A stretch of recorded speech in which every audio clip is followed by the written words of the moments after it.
The YNW Melly case just became much worse for the Florida rapper. This court order was just announced in the Melly case. Ordered and adjudged that defendant's motion to suppress evidence obtained from T-Mobile warrant is now hereby denied. Now, YNW Melly's lawyers originally filed a motion asking the judge to make all of the evidence on YNW Melly that was provided from T-Mobile unusable in the courtroom. Now, this evidence provided to law enforcement from T-Mobile is massive in this case, and I was actually able to pull all of it from the court files. Now, it all starts with YNW Melly having a conversation with an Instagram burner account just hours after YNW Sackchaser and YNW Juvy passed. Now, as the passing of YNW Sackchaser and Juvy was hitting news headlines and going viral online, a new piece of evidence is saying, and I quote, "There is one Instagram exchange that took place hours after the passings, even obtained by Complex via a public records request. In it, YNW Melly's Instagram account says, 'I did that,' in one message, followed 2 minutes later by another message saying,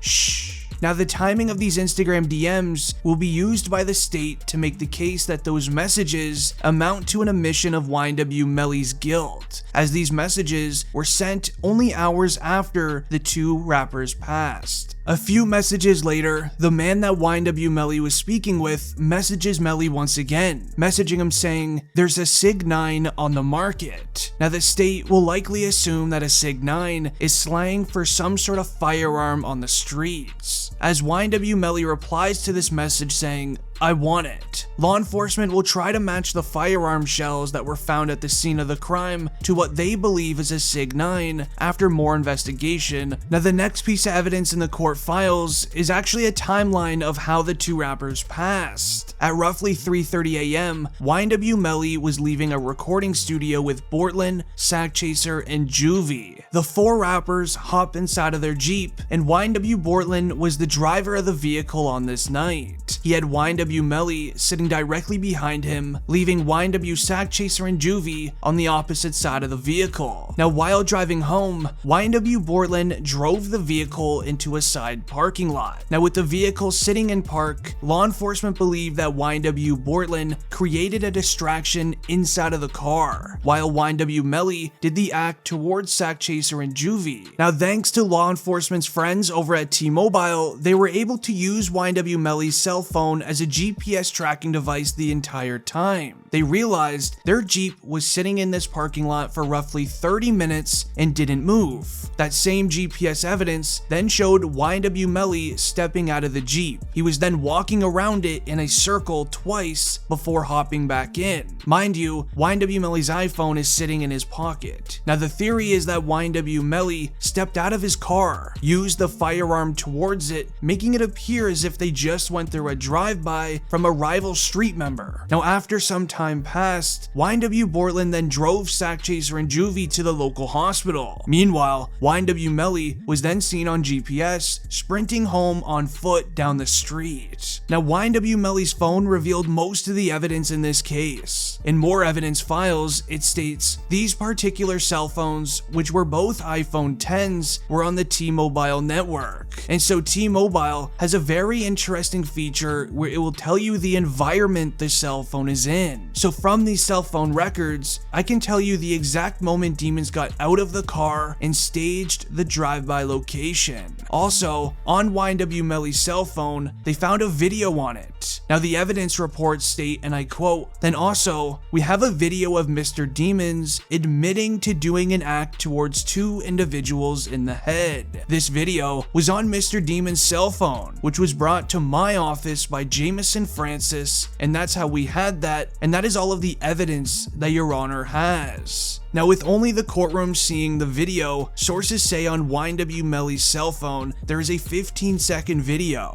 On that video, YNW Melly admits to doing this act towards Juvy and Sackchaser while he's doing a hand motion of him using a firearm. Now, even more concerning evidence against YNW Melly that was found on his cell phone was a conversation with YNW Sackchaser about a $200,000 payment. payment. The lead detective on the case said in a deposition that YNW Sackchaser was set to receive around $200,000 from his record label. Now, the record label in question is known as 300 Entertainment. The police attempted to subpoena 300 Entertainment during their investigation in order to investigate this payment. The detective explained that the company refused to honor our subpoena, which doesn't really happen often. YNW Sackchaser's mother, Jana Thompson, then expanded on the $200,000 payment during a March 2022 deposition. Now, though she did specify she didn't know exactly who this alleged payment was from or who it was for, she said that her son reached out to her a few days before he passed. She says in that interview, "My son hysterically called me," she said. "He was very concerned about my whereabouts. He was concerned about his sister's whereabouts, and he's concerned, like something is gonna happen to us. And then he told me that he would not get his money." As she continued saying, he said, "I'm probably not going to get my $200,000. I'm probably not going to get my money, ma." Now, around the time of YNW Sackchaser's passing, his music career just began taking flight. Dropping hit songs such as Tropical and Back End, it got the attention of YNW Melly and his music label. According to records, they claim that YNW Melly did the act towards YNW Sackchaser to avoid paying him $200,000 to join his record label. Now again, that is a theory, but if it turns out to be true, YNW Melly will then be eligible for the penalty, as he used money as a motive for this act. Now this explains why the prosecutors aren't interested in putting YNW Melly behind bars for life. Instead, they want the penalty against Melly, as the parents of YNW, Juvy, and Sackchaser want true justice for what happened. YNW Sackchaser's mother spoke even more about her son's situation with Melly. We see Melly's lawyers ask Sackchaser's mom, "I would like you to tell me what information you have gathered to show that this felony was committed for a pecuniary gain." Her lawyers reply, "Please tell me what your definition of pecuniary gain is." Melly's lawyers reply, "By statute, it means he committed this crime to make money or what have you." With her replying, "Well, there was, as you know, and throughout a search warrant through Facebook on YNW Melly's phone, as well as through Jana Williams' testimony, there was money that was going to be brought or be awarded to Anthony Williams, aka YNW Sackchaser.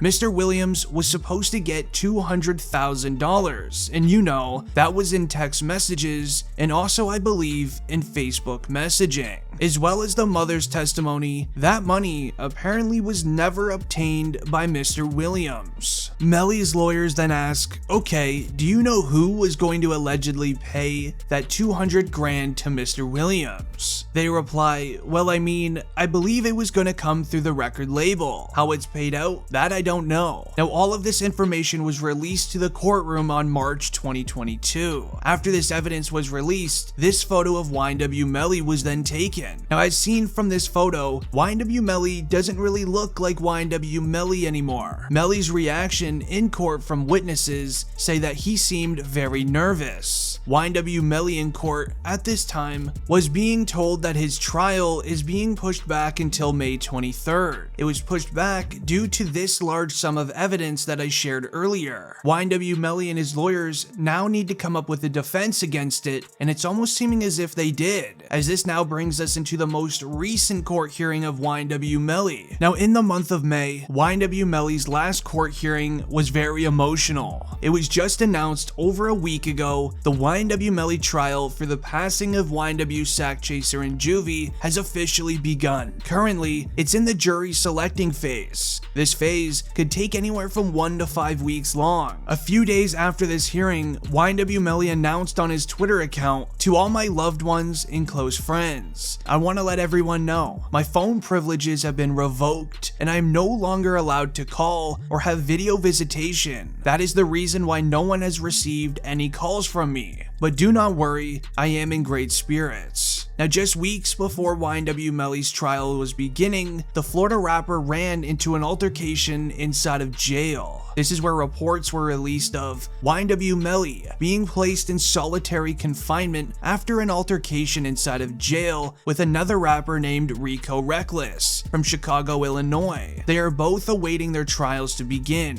YNW Melly has allegedly always been an issue with newer inmates, but during the last YNW Melly court hearing, the judge revealed to Melly the trial has begun. YNW Melly began smiling. Melly is still rocking his permanent diamond grills, as you can see here on screen, even after rumors were released that allegedly inmates tried getting the diamonds out of his mouth. YNW Melly has been waiting for this day, as he stated on his Instagram. Melly stated on IG this caption and photo saying, "It's about that time. I'll be home this year," with getting much love from Trippie Redd, YNWB Slime, and even Lil Durk. YNW Melly still truly believes that he's innocent and will be returning home this year. After all of the evidence I shared in this video, let me know what you think down below in the comments. Is it free YNW Melly or is he gone? I'm out. Peace.